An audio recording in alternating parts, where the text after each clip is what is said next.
I love LinuxCNC because it's super flexible and you can strap it to any sort of weird device that you want to build. But one thing I don't love so much is trying to control axis using the keyboard shortcuts. The arrow keys for jogging, that's pretty straightforward. But remembering, is it R to run, P to pause, S to resume, all that sort of stuff, yeah, that's okay. A little bit clunky, but touching off, that's what, like 6 extra clicks?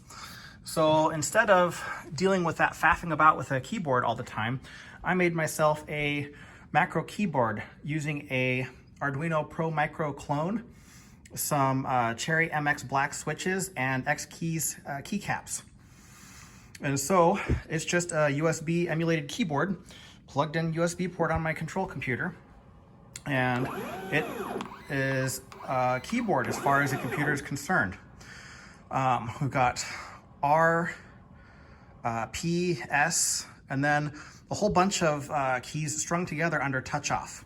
So if I push touch off, it goes through and enters all of the keyboard with the appropriate pause between them to touch off all 3 axes.